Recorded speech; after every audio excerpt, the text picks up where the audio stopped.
Okay, it is now time for the feature portion of the evening. Tonight it is going to be from a handful of poets from Birdbrains, a lyrical guide to Washington State birds.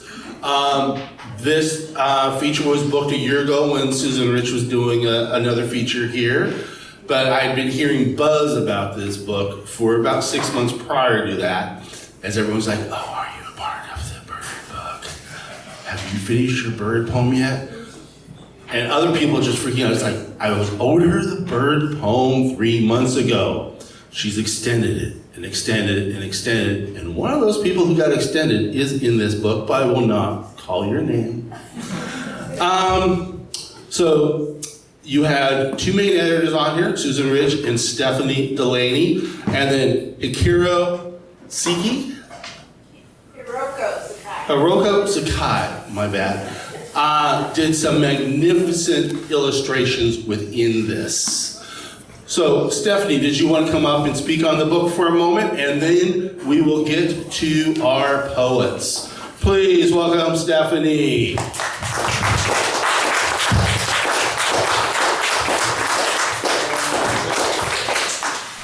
Hi, everybody. Thank you for being here tonight. So this is a book of poems about Washington State birds, and for each of the 107 birds in the book, there is a piece of lovely art from Hiroko. She did many of these in plein air, which means she went outside, she sketched the bird, and boom. And while this is a field guide to birds, it's a lyrical field guide. Hiroko's art is very evocative and really just gives the spirit of the bird. If you've seen it, you can tell just from a few quick sketch marks. The fabulous birds in here. Susan Rich is the main editor here. She pulled together all of these fabulous poets, and nearly all of the poems, over 90% of the poems that are in the book were written for this book. So they were not sort of brought in of poems that people already had. So when Dwayne was talking about people finishing their bird poems, they were writing the poems, especially for the book. And it came together incredibly quickly, and so that was exciting too, just the passion and energy around this book as soon as people heard about it. With each poem and beautiful piece of art, there's just a little blurb about the bird, about what the bird looks like, what it sounds like, where it can be found, its habitat, and an intriguing tidbit. I wrote those bird notes, so that's the piece that I contributed to the book. And I thought I would just share the intriguing tidbit about the birds of the poets. No, the poets that the birds, the other way around. The birds that the poets tonight wrote about. So, Bethany has two poems in the book. One of them was the Western Grebe. And the Western Grebe is a little duck, and the intriguing tidbit about the grebe is that the chicks of the Western Grebe climb onto their parents' backs within a few minutes of hatching, and may continue to ride there for the first 3 or 4 weeks of their life. And Stacy Flood is here tonight, and he's going to be reading about the Caspian tern. And the intriguing tidbit for the tern is that the Caspian tern is the largest tern species in the world. A tern is like a big seagull, if you're not a birder. And it's one of the most widespread, occurring on every continent except Antarctica. Ann Teplick is here tonight, and she's going to be reading her poem about the snowy owl. And the intriguing tidbit for that is how they come to be found occasionally in Washington State, because this is not their normal space. Eruptions are a sudden and irregular movement of a large number of owls moving from much farther south than usual, moving much farther south than usual, as far as Florida. Eruptions can happen every 4 or 5 years, driven by an abundance of prey during the breeding season, leading to large broods, and a need for the young owls to disperse. So when you see snowy owls here, which is not the norm, it's because there were too many of them to be in the place where they used to be. Beverly is here tonight, and she'll be reading about the mountain bluebird. It's intriguing tidbit. The stunning blue of the mountain bluebird is not from the pigment in their feathers. It comes from light scattering through their feather structure. And Dani Blackman is here tonight, and she'll be reading about the evening grosbeak. Contrary to popular belief, the evening grosbeak's name does not stem from evening singing habits. When first discovered, they were mistakenly thought to be active only in the evening, leading to their common name. Thank you.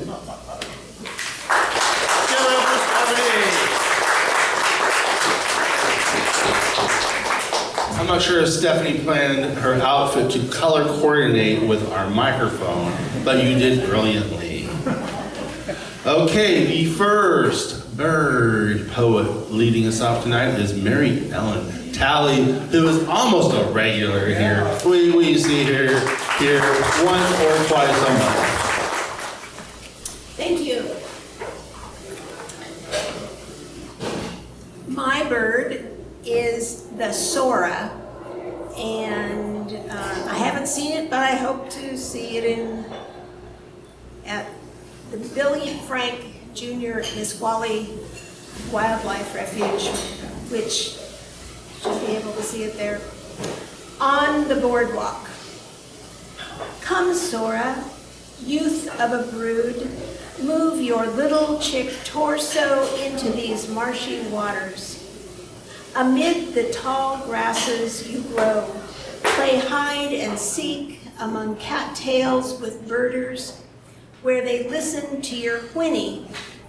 No, you are fowl, not a foal, but each whinny and wee echoes across the wetland.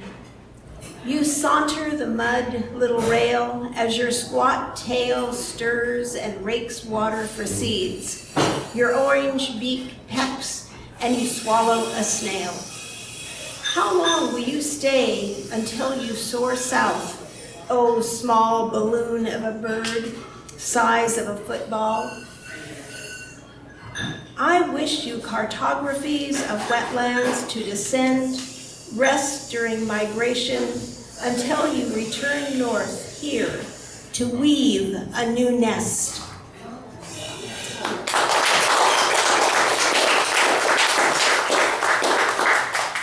And I'll read one more. This one is by a Northwest poet who has passed. She's from the Olympia area, and she has many books in the library. Lucia Perello, we lost her in 2016. And there's one word that I didn't know anyway, fossick. It's a verb, it's an Australian term meaning to search, rummage, or ferret out. A cool word. Yes. The crows start demanding royalties. Of all the birds, they are the ones who mind their being armless most. Witness how, when they walk, their heads jerk back and forth like rifle bolts. How they heave their shoulders into each stride as if they hoped by some chance new bones there would come popping out with a boxing glove on the edge of each. Little Elvises, the hairdo slicked with too much grease, they convene on my lawn to strategize for their class action suit. Flight they would trade in a New York minute for a black muscle car and a fist on the shift at any stale green light. But here in my yard, by the Jack-in-the-Box dumpster, they can only fossick in the grass for remnants of the world's stale buns. And this despite all the crow poems that have been written because men like to see themselves as crows. The head jerk performed in the rear view mirror. The dark brow commanding the rainy weather. So I think I know how they must feel. Ripped off, shook down, taken to the cleaners. What they'd like to do now is smash a phone against a wall, but they can't. So each flies to a bare branch and screams. Thank you. Woo! Give it up for Talley. Please welcome Beverly Fesharaki. Big round of applause. Oh, and Stephanie, are there just hardbacks or are there also paperbacks for the Bird book? Just hardback. Just hardbacks, and they're going how much? $25. What? $25 tonight, so it's marked down. Woo! So get yourself a copy. My poem's about the mountain bluebird. It's called The Blue Rumor. I just heard a twitter, phew, and then a sweet chirp, chirp. Oh, sweetheart, they're calling us the bluebirds of happiness, murmuring we bring reverie.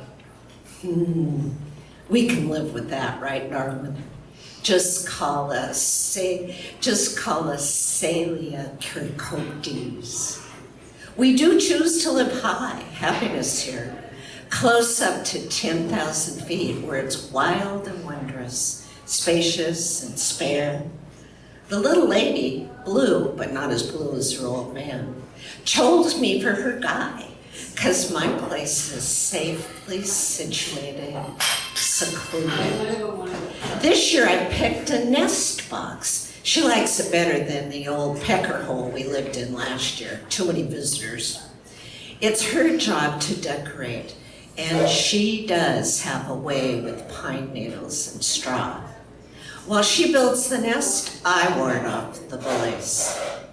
My wife lays the most perfect eggs. Pale blue or white, 4 or 5 of them. Precious little fellas. We both protect the heck out of them. A couple weeks later, crack, and we're parents of hungry mouths. Now I'm either hovering or taking fly-catching flights for insects. Yep, insects are delicious in the summer. In the winter, berries are mighty satisfying. We even in mistletoe, taking the pressure off during the season of kissing. We devoured juniper berries, elderberries, and grape seeds too. Tasty. So, I guess the rumors are true. Come sing with us at dawn.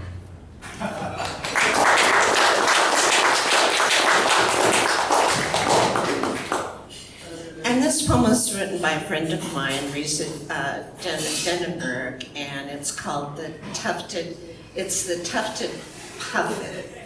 And her title is Puff, and there's an epigraph. Protection Island National Wildlife Refuge provides many of the last remaining undeveloped habitat for many burrow-nesting seabirds in the Salish Sea. And that was from the U.S. Fish and Wildlife Service. So, from my desk, I see your island home nestled in Discovery Bay. I look for signs of you burrowing there on shore.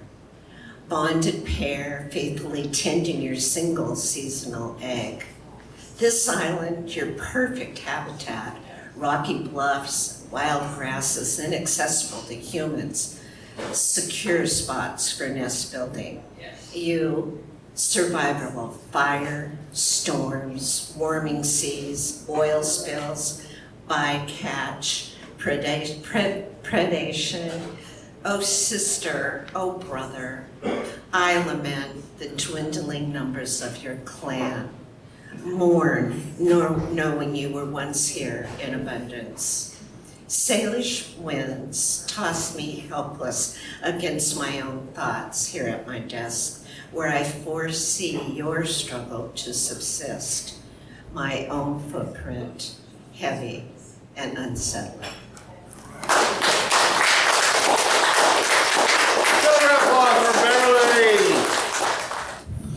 Next up, please welcome Ann Teplick.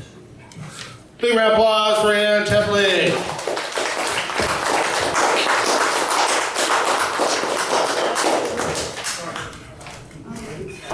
Thank you, Stephanie. Thank you, Dwayne. It's my first time here. I'm really happy to be here. My poem is about the snowy owl.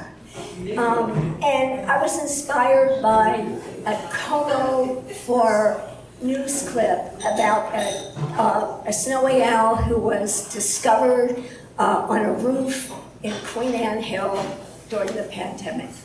And a 9-year-old boy was just so excited. So anyway, here it is. Here's marveling at you from the gray gabled roof on Seattle's Queen Anne Hill. While you marvel at me, a snowy owl, from the Arctic tundra, wet with fog. I should be up at the Canadian border, at the Diamond Point, at ocean shores. At least that's what they say. I say, owl feathers. It's fate to marvel at you while you marvel at me. The great bubo scandiacus of the order Strichiformis, of the family Strichidae, of the tubular eyes, yellow like a blaze of yarrow. Bubo scandiacus of the asymmetrical ears to hear all that skitters even beneath snow. A nomad, mostly solo, except when I fall in love. Here's to you, 9-year-old, marvel in your dancing feet with your smile as wide as my 5-foot wingspan. Your indigo jacket puffed with duck feathers, but that's okay. With binoculars on your face, you cheer, hooray, one arm that shoots through the cloud cover. I whistle and swivel my head for you. I call you my marvelous friend.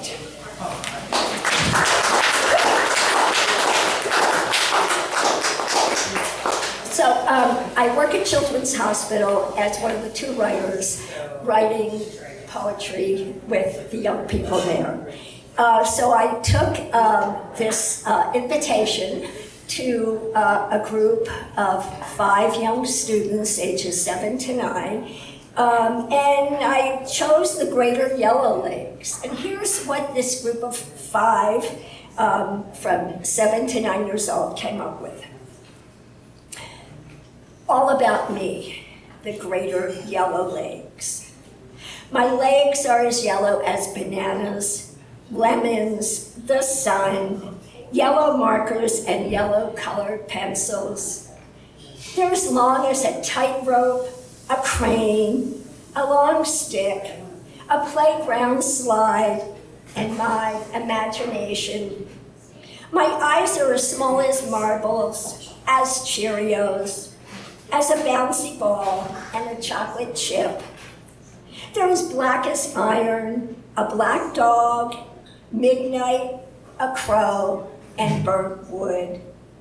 My beak is as sharp as a knife, a shark's tooth, a dinosaur's tooth, scissors, a spear, a tweezer, a needle to draw blood, and a port needle. My body is shaped like an oval, an egg. My feathers are gray and black and pointy sharp. My tail is a triangle. Now, what about you? Wonderful.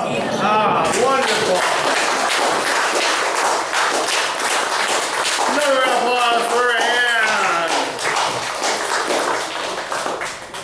Next up, please welcome Stacy Flood. Big round of applause for Stacy. Coolest mic I've ever read. Thank you, everyone. So my bird is a Caspian tern, that we mentioned, and it's a little bit longer. It's more prose, and it's called "You Knew This About People and Birds." They aren't laughing, she says as she turns from the riverbank into the future, towards distant street signs and dinner plans and energy bills and some faraway ocean. I remain a little longer, looking out at the estuary and the Caspian terns soaring from one side of the banks to the other, their imprints barely breaking the surface of the dirt and rocks and other shadows. They're just birds, she says as she walks away. That's just the way they sound. But in my mind, as they dart and glide beneath the hazy clouded morning, they are laughing at the new day together. A few fly away, tired of the joke, and others stand waiting for the rest of us, every other living creature, to understand how hilarious all of this is. These birds begin calling before they hatch, laughing at our expectations and apologies while still in the shell, all before they take their first breath of the open air that we need. Maybe this song sounds more like a scraping than laughter, a peeling away, not melodic but necessary, as the gray sky lightens from the hidden sun. Maybe their call is really a blessing, attempting to expose the better in everything we see. I consider this as I move away from the shores myself and look at my wife, her shoulders determined and far away now, walking towards where I should be, in a car parked just beyond our vision, waiting to take us into the rising, grinning imminent, what lies beyond. I try to catch up to her at the horizon striped by tall trees, all the while wondering if the clouds will ever part to reveal sunshine, and hoping that, in that spotlight, the Caspian terns can tell me the punchline before I disappear.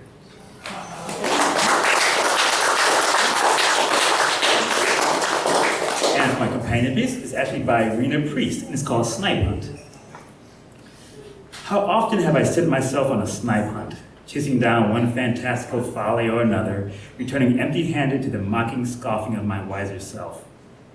How else to cope with it all but laugh?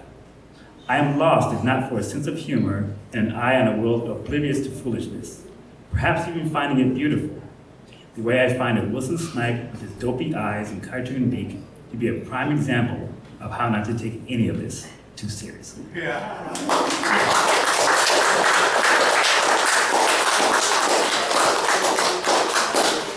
it up for Stacy. Flood.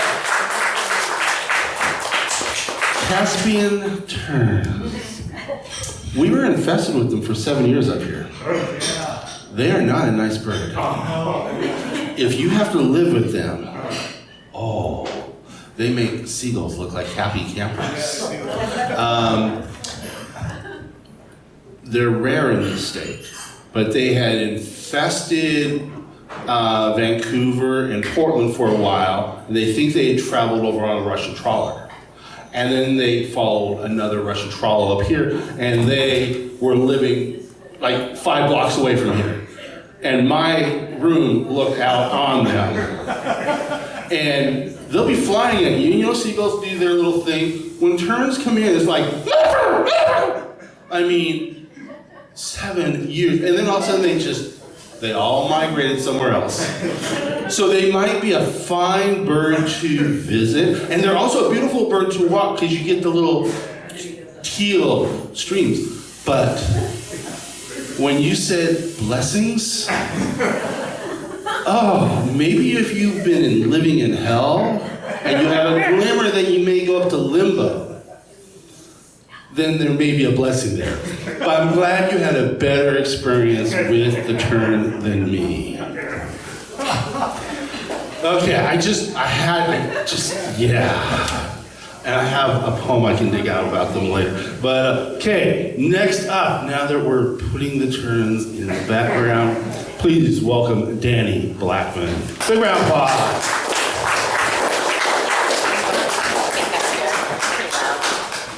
That's good.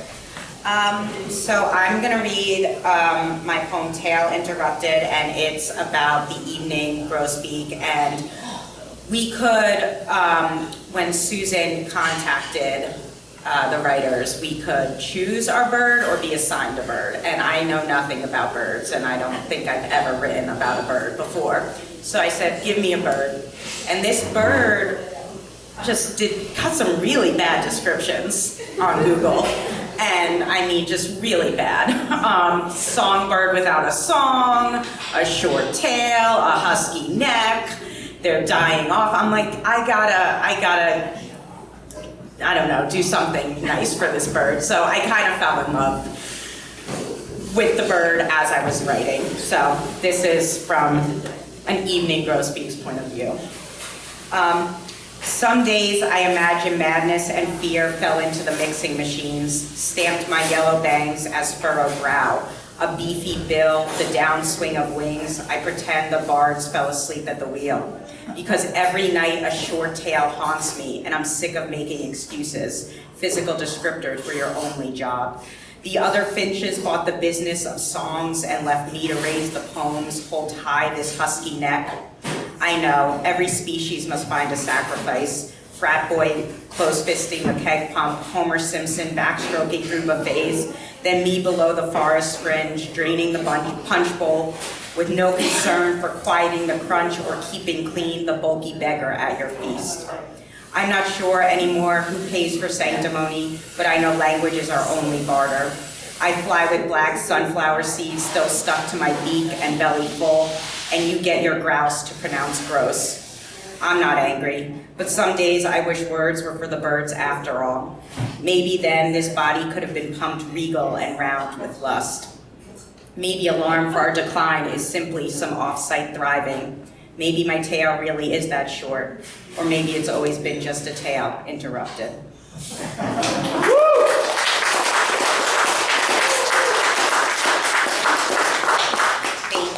And the second poem I'm going to read is by Andrew Robin, and he wrote about the barn swallow. And Andrew and I were in grad school together getting our MFAs in Massachusetts.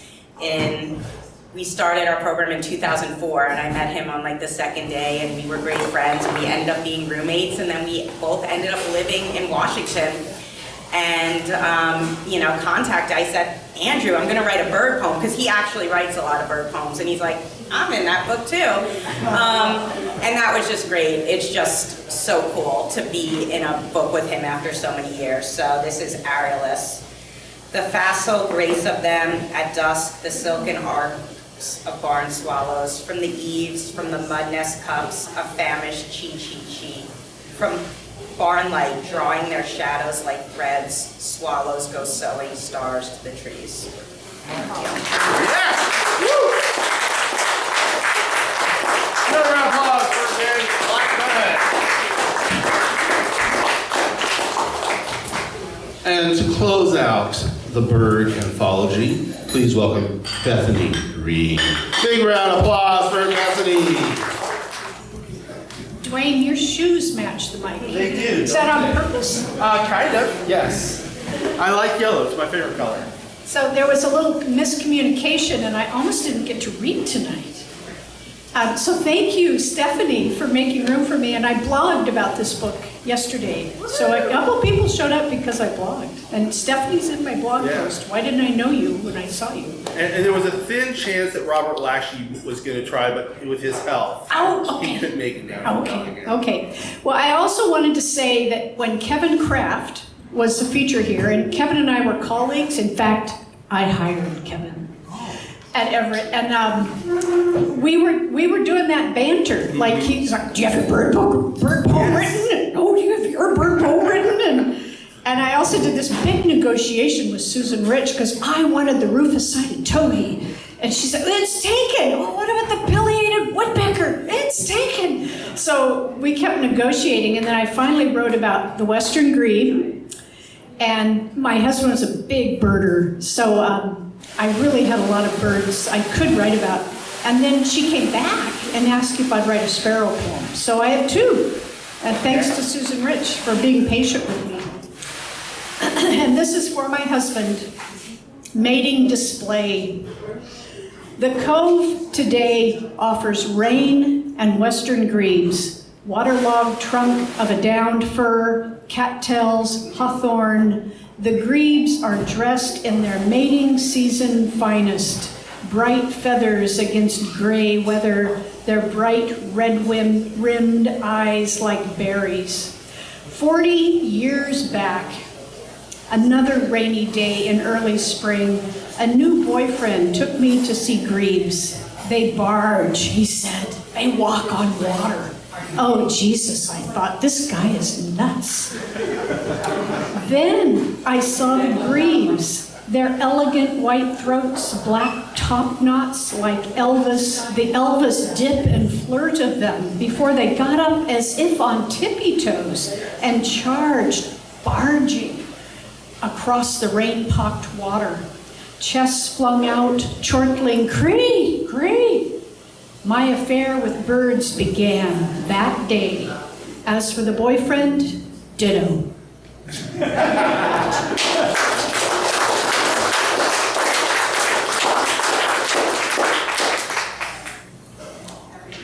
And this is for the golden crowned sparrow. Golden diva. No bigger than a puff of dandelion fluff, round bobbin on a bare twig, breast of muted light, gold-daubed head, beak and feet tucked tight, wings wrapped against wind, reflected in a puddle upside down, crowned by cumulus clouds, imbiber of dew and seeds, tiny diva, rouged beauty, hopping branch to water and back. All right. Woo! Give it up for Beverly. Okay. Oh, I was going to mention there was one thing that Stephanie neglected to mention. Within the bird book, under the description of the bird, there's a spot where you can write in the date you cited. So you can actually take this book, birding, with you and document citing each of the birds. And if you have the book, you can then also go out seeking out each poet, living and dead, and have them sign it to document your encounter. So that's another very cool aspect of the book. If you want that book, $25 over here with Stephanie. That brings us to the end of the reading portion of the evening. But please mingle among yourselves. If a poet's words touched you, let them know. It's important for poets to know that their words mattered.